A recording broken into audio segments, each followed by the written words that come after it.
Welcome to Into the Words, a podcast from the Highlights Foundation Retreat Center. Today in the cabin is our dear friend Heidi Stemple. Hi, George. Hi, Heidi. Thanks so much for joining us. You're here with us this week for the Nonfiction Masterclass. Yes, I like to say I am just that nerdy. This is my favorite. Talk to me a little bit about what your plans are for this week. I know you already gave a great talk this morning. Well, this is a really great faculty. First of all, I am thrilled to be here with everybody. I'm sitting in on everybody else's lectures too. My part of it, I'm giving a workshop, a 90-minute workshop on back matter, which is my nerdy favorite thing in the entire world. That nonfiction piece that goes at the back of every book, not only nonfiction books, but also fiction books, but I've tailored it this week to nonfiction books. I talk mostly about picture books, but I find that it translates easily to longer form books as well. And I gave one keynote. I gave it this morning, and it was on finding your nonfiction voice. Yeah, and it was really cool. I like the way you started, and you just gave a kind of a brief overview about expository versus narrative nonfiction.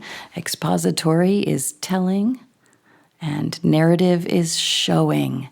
And I went on to, I hope, illustrate that fact and how to find a creative voice specific to every manuscript of yours by using tone and elements of your story, as well as literary devices like alliteration and repeated words, stuff like that. So the takeaway George, there, I believe in you. That I saw was it doesn't have to be either or, it can be. That's true. I love to think of expository versus nonfiction as not being a versus at all. I like to think that there are shades of both of those, and that you can not only tell a nonfiction story both ways, but you can also slide in a fictional element to a nonfiction book. I know that's crossing genres a little bit and is maybe sort of a no-no, but a book like mine that I wrote with my co-author and mother, You Nest Here With Me, which is a Boyds Mills book, it has a lot of non-fictional elements in a sweet going-to-bed book. I like that. Me too. Tell me a little bit about the back matter session that you're talking about. All right, I start out talking about what back matter is, and that's organized supplemental information in the back of the book. And I talk a lot about how to organize it, who's doing it well. I go through a lot of mentor texts. Anybody who's ever been in any of my classes knows that I believe other picture books are like reading a master class. Every one you should take away knowledge, and I love to share books. This one, because I am lucky enough to be able to drive to Highlights, I came with 4 whole bins of books. One is of back matter, books with great back matter so that people can, after I highlight it in a lecture, people can later come and delve into that book. One of the nonfiction voice mentor texts that I'm using, and another one just with fabulous books that I think people would love to look at for nonfiction comp titles. And I feel like it's fun to be at a place where you've just received access to a especially for you curated library that you can just borrow. And it's been wonderful to see people absolutely taking advantage of that, and these bins just spilling out with books and people reading them and sharing them and coming up to me to say why they like this one so much and what elements they took away from either what I said or the books that have been in these bins, that it is broken something off in their head that they can relate to the manuscript that they're working on or another project that they were thinking about, and what they're going to do with that either tonight after the lectures and workshops, or when they go home and when they take it back with them. I keep asking everybody if their heads have exploded yet, and a couple are like, yep, I have no idea where I'm going to put any more information, and we're only halfway through.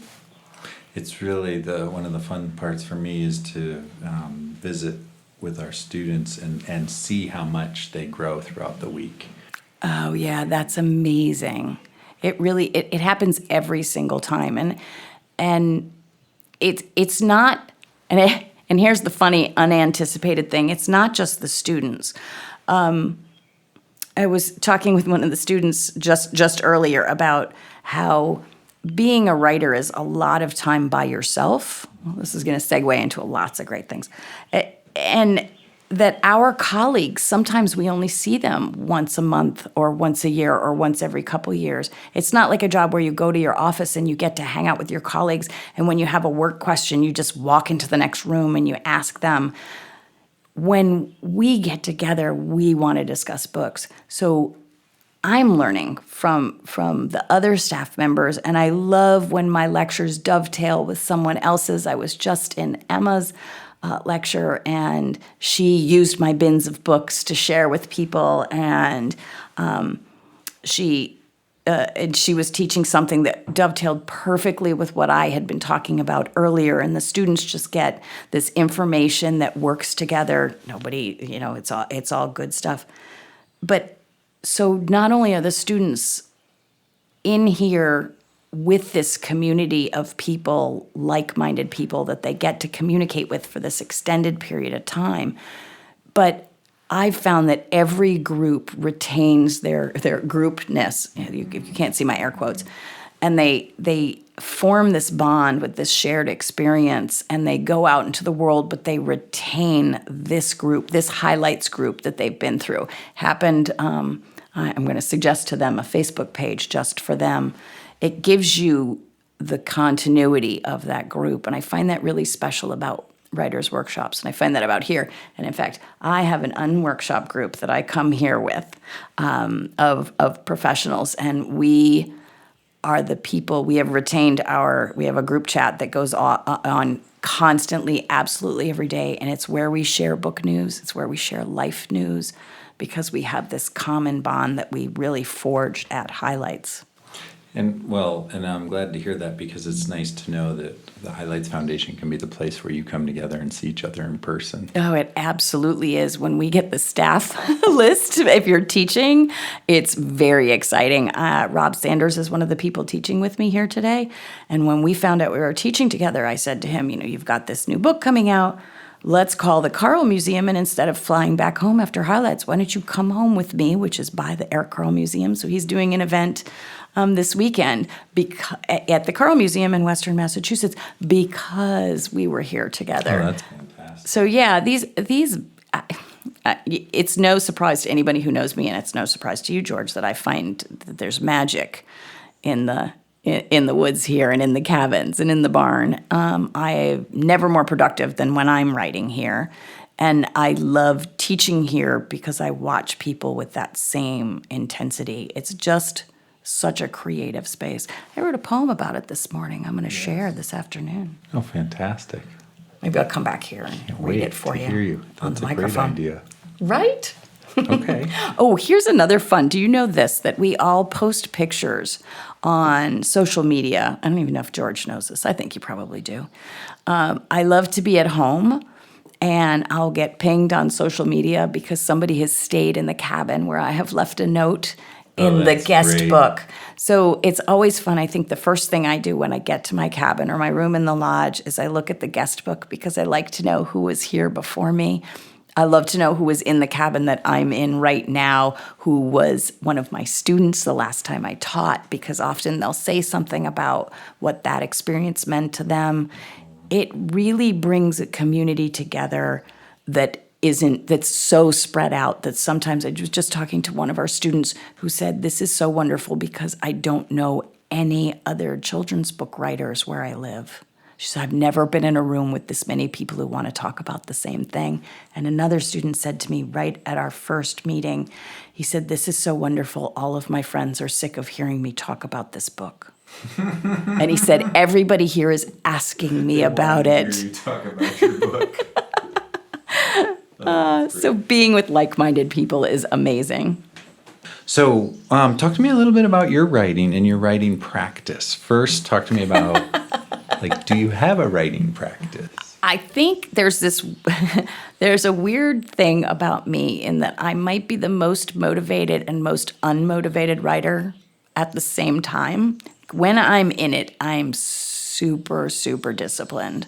I love to come here because it gives me that space to be disciplined. But I'm also, I preach that you need to write every day, but I would say that I am very guilty of not doing that. I, like many writers, you gotta give yourself a break. Also, I'm a big fan of understanding your own process. I know mine. I don't beat myself up about it. I'm very conscious of how I work. And when I have a deadline, and believe me, I work well under deadline, then I'm really at it. I've come here. I just finished a 200-page graphic novel for Avenue A Books, a mystery.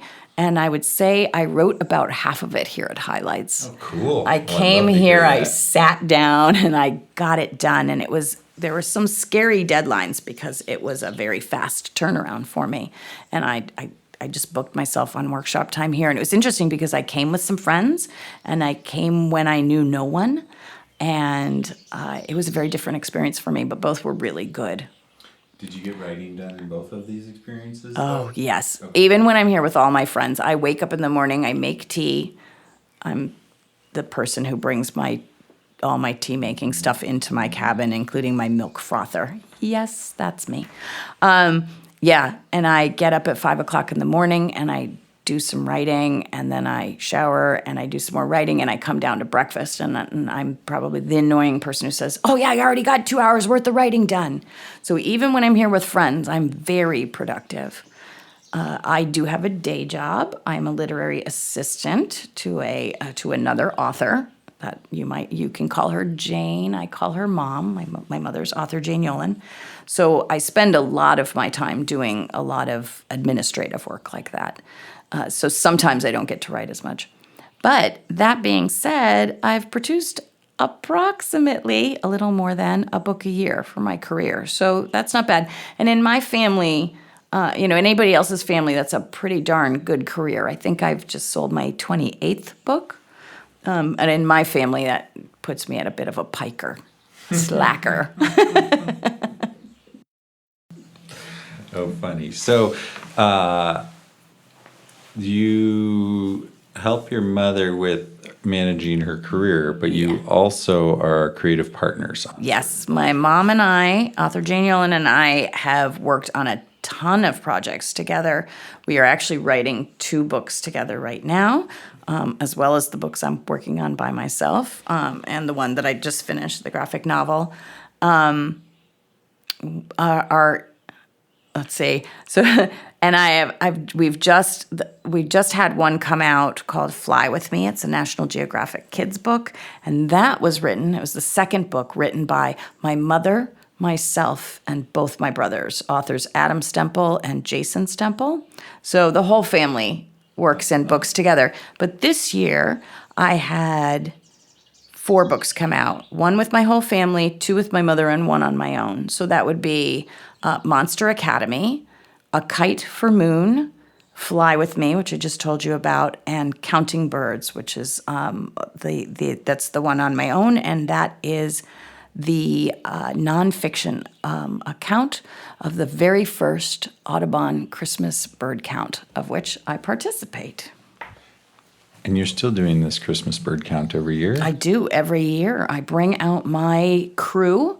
My father, if you're familiar with the book Owl Moon, which I believe you are, George, that is the fictionalized story of my family story. My father was a birder, and he would take all of us out, and that is the account of my dad taking me out owling. And he taught me to owl. I'm a pretty good owler.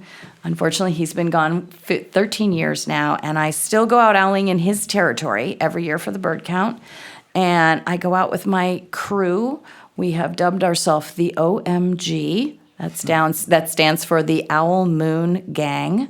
And on our best night, about three years ago, we went out at midnight. And this is in December, right around Christmas. So you can imagine I'm in Western Massachusetts. It's very, very cold and very, very dark. We go out at midnight, and we come back at about 7:30 in the morning when the sun goes down, when the sun starts to come up because the owls stop calling. And on our best night, we called down 67 owls. Yeah. So you know they're out there. I do know they're out there. I even know where they are. Oh, that's fantastic. But just in my town. I like to say I'm a birder, but I'm a specialized birder. Well, so I asked you if you were going to do any owl calling while you're here, and you said... Well, I don't tend to call around this time because the owls are on roost with some babies. They should be sort of grown by now, but we don't call owls. I can do a little bit, but I don't want to call attention to them, especially if it's not deep in the night, because you don't want other predator birds or other animals to know where their roosts are, where the nests are with the babies or the eggs. So there was my birding fact of the week. I did not know that. I actually whipped out some bird calls at breakfast this morning. It was fun. So what's happening with Counting Birds? I've seen you've been around the country, you've been talking about it, you've been sharing your story. Counting Birds is the book of my heart. It is the book I've been trying to write for about 7 years.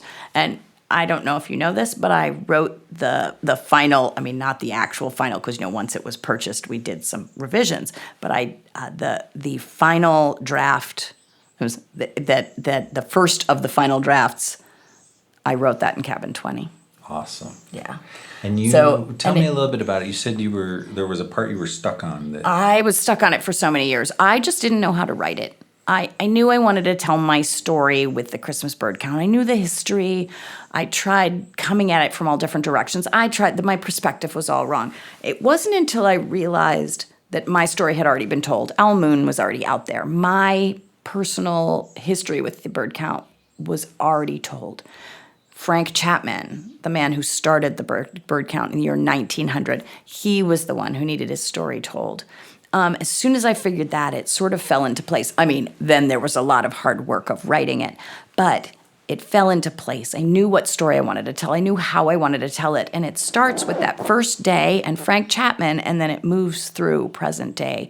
So it starts with his one idea and 27 birders in 25 locations, and it ends with almost 80,000 of us birding the Christmas bird count. It is the longest-running citizen science project in the entire world, and it's been recognized, which makes me happy as the author, but also makes me happy because this means more children are learning about it, because it's not something that every kid knows. It's not a history point in elementary school, but it's been recognized by a bunch of people as a wonderful book. And actually, while I was teaching here at Highlights, I got the call from my editor who said it was not only on the NSTA, the National Science Teachers of America or Association, it was on this year their best STEM list and their outstanding science list. It was also one of the 6 medalists, winners of the Riverby Award, which is the John Burroughs Association Award, which is very meaningful because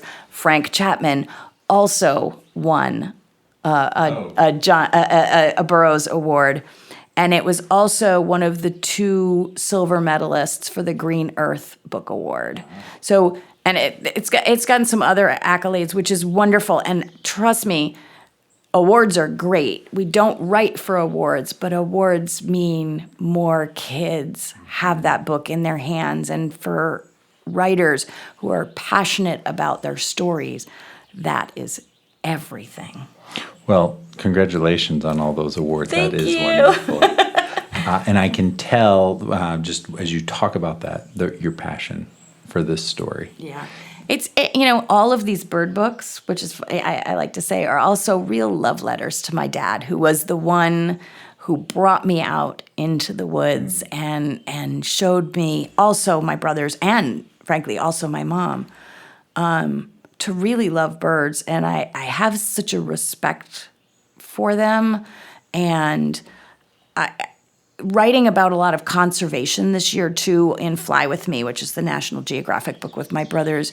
We did a lot of writing on conservation and the history of birds and the lore of birds.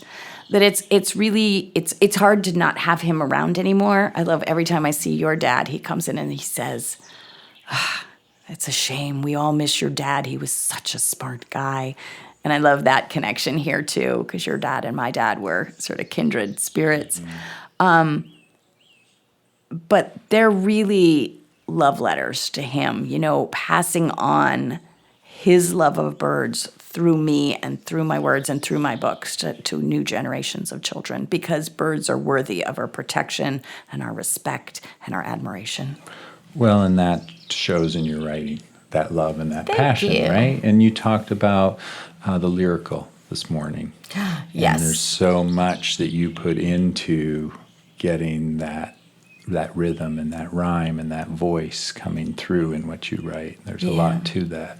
Well, and specifically at this workshop, we're talking about nonfiction, and I love to talk about you don't have to be lyrical in your nonfiction, and in fact, but even frankly, in expository nonfiction, you can use beautiful language. You can use musical language. You can use rhythmic language or language that involves numbers. If you're writing about a mathematician, you can use language that uses alliteration, which I use a lot in Counting Birds, or similes, like Melissa Stewart uses in Feathers, Not Just for Flying. So there's lots of ways to tell stories, and I'm not suggesting that the only way to tell is with lyrical language, but I love to remind people that that is an okay way to tell story. And to play with it.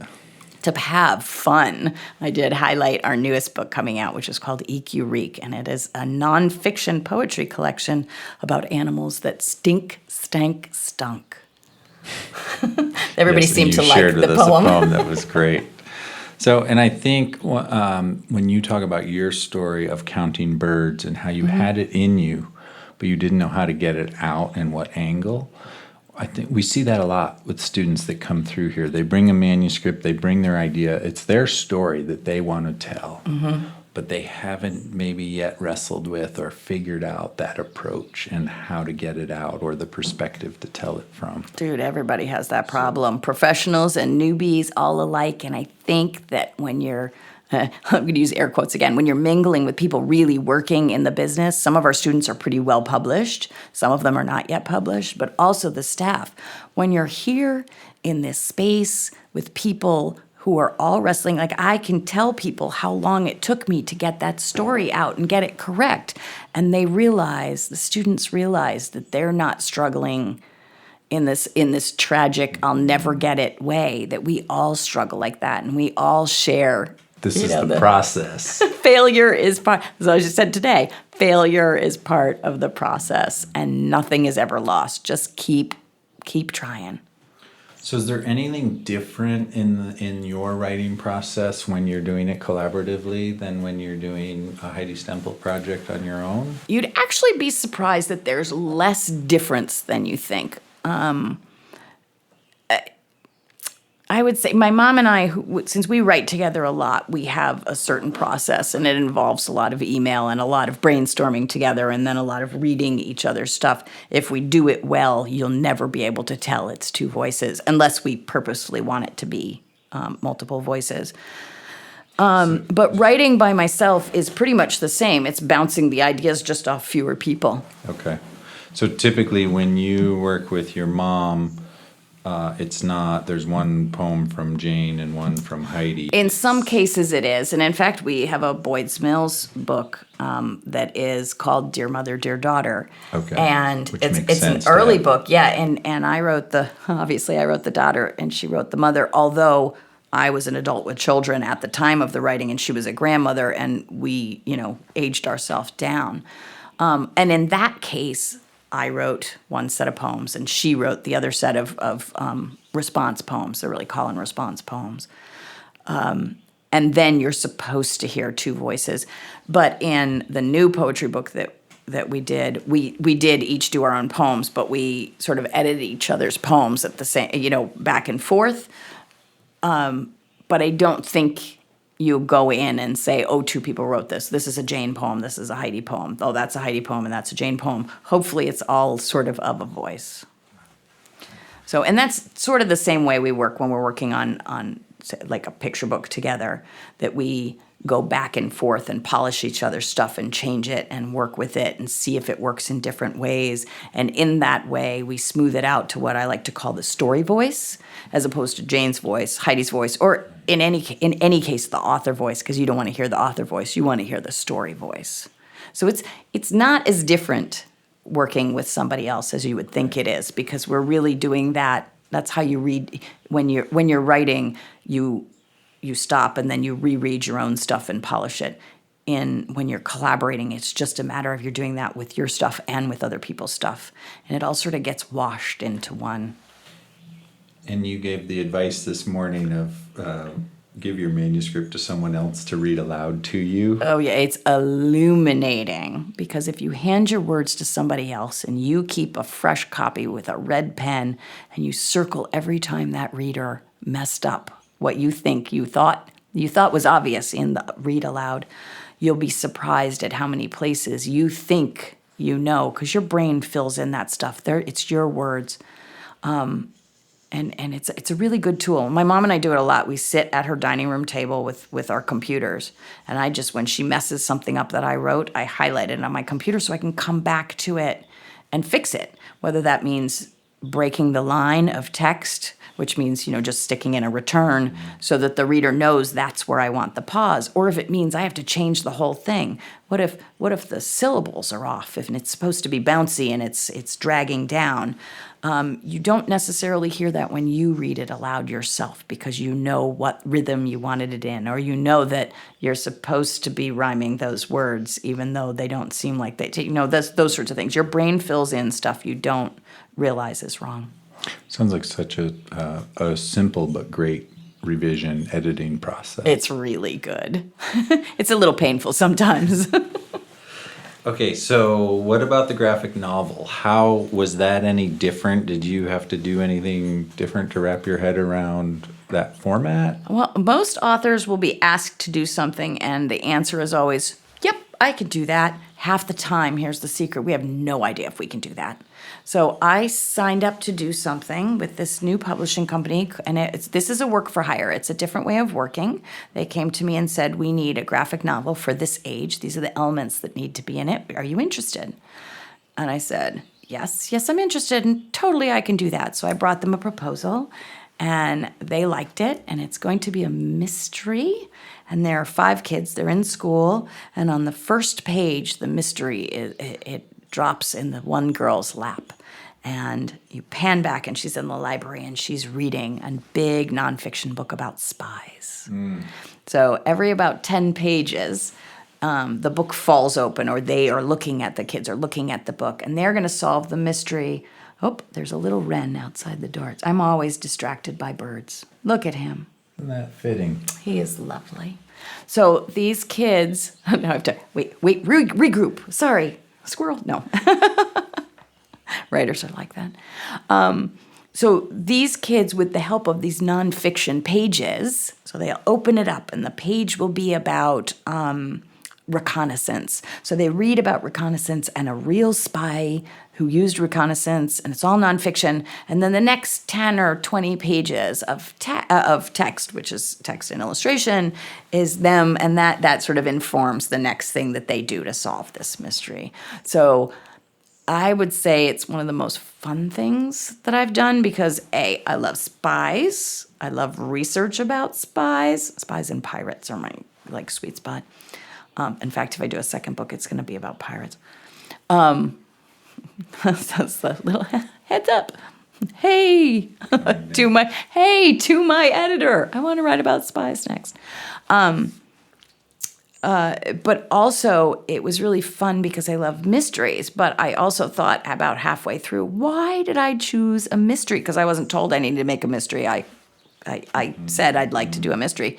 Because mysteries, when you think about it as you're writing, you have to keep going back and seeding those clues in. Mysteries don't write in a straight line. You got to keep dipping back into it. So it was fun, and I'm very excited. They just chose an illustrator. Please don't ask me his name. I don't remember right now. Did you think differently? Did you do a lot of art notes? What is the graphic novel? A graphic novel is written very differently. A graphic novel, if you are not an illustrator, if you're just writing it, it's written as a script. So there's a lot of stage direction. I outlined each panel and what was happening in each panel. So it's written like a script if you were directing a movie. And so it's really the cells of that sort of Whereas with a picture book, you write the text and it's left to the illustrator to imagine. Yes, we like to say the illustrator is not sitting in my office telling me over my shoulder what to write, so I never tell the illustrator what to write. Art notes are only for if it is plot driven, like the story makes no sense if the illustrator doesn't understand what is happening out of the text. But with this graphic novel format, very you much gave direct. more art direction on You what's very much happening. direct. And I think I was given the opportunity to choose how much art direction I wanted to take. And I think I took sort of a middle of the line. I didn't say, she looks to the side and grabs a book, but I definitely would say, she reaches down and gets her book. I didn't tell the illustrator every little detail. And I've read a bunch of different graphic novel scripts, and definitely some authors do that. That's not there's no right or wrong in it. It's preference, and I will work with the illustrator if he wants more notes with no problem. So Heidi, I want to shift gears again and go back to the poem you talked about writing, and you said you don't often write when you're teaching. So talk to me about that a little bit. I actually never write while I'm teaching. So though I come to highlights all the time to unworkshop and write, and I'm super productive here, so it's actually my absolute favorite place to write. I just mentioned that in an interview I did the other day too. But when I'm teaching, I find that I can't switch gears that fast. I can't switch from my mentor to my creative side very quickly. I give 100% to the students, and I have brought projects to work on in the past. It just never works that way. So I'm a big fan of knowing your own process and just giving into it. You can't force stuff that you can't do. But the other morning I woke up, and I'm an early morning person, so I walked out onto the patio at about 5:30 in the morning because I had thrown open the windows and the birds were singing in the dawn chorus, and I just wanted to sit out there, made some tea, and I went out. And as often happens at highlights, the muse visited me. So I ran back into the cabin. It was cabin 16, in case you're wondering where this particular muse is staying right now. And I grabbed a pen and a piece of paper, and I just wrote. Now, I'll read you the poem if you promise to know that it is, I believe, just the second draft. So it may change. Thank you. Please. The poem is called Highlights, July 2019, 5:30 a.m., A True Story. The morning is a cacophony of silence. The dawn chorus is winding down, the mourning of doves, the chattering, the nattering of finch and jay and vireo. Oh. I drink my tea in the tangle of jungle, encroaching, but just, on the cabin named for a writer I love. I do not write. Today is for teaching. But the muse, this one a resident of the creek and vine, a friend to the doe that stopped me in my tracks that one time on the trail. No, I say to her, today is for teaching. But she is not cowed. She knows this place, is this place. She speaks to me in the whisper of wood, the rustle of something small in the undergrowth. She sends me a wren, and I can never say no to wrens. Okay, I say. Something small. Perhaps a poem. Beautiful. Thank you. You're welcome. On the porch of cabin 16. The Jane Yolen cabin. Heidi, thank you so much for being with us.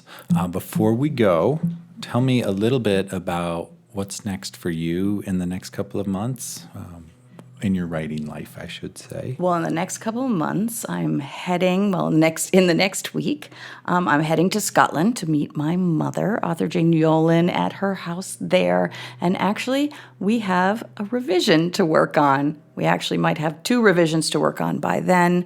So I'm going to try and get in a little bit of work on that. And then I'm working on a couple projects, hopefully get to look at some illustrations sometime soon for that graphic novel we talked about. But I am starting some new projects, so don't know what's coming next. Fantastic. And you will be back in November? I'll be back in November with our picture book boot camp, my mom and mine.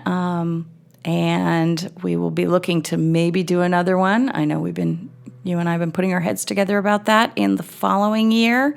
I believe I'm coming back to teach in one of the teaching slots for Story Storm, which is maybe April. And then I have a not even announced yet September 2020 teaching. We're doing, Debbie Owie and I are teaching a workshop together. Great. I'm looking forward to all of your coming visits. Me too. So thank you, Heidi Stemple, for joining us on Into the Words here at the Highlights Foundation Retreat Center. We are dedicated to continuing our 35-year history of providing the space, the conversations, and the nurturing that goes into making great stories for children. So thank you for all you do to support the Highlights Foundation, and more importantly, thank you for all you do to support that belief that children are the world's most important people. Thank you, George.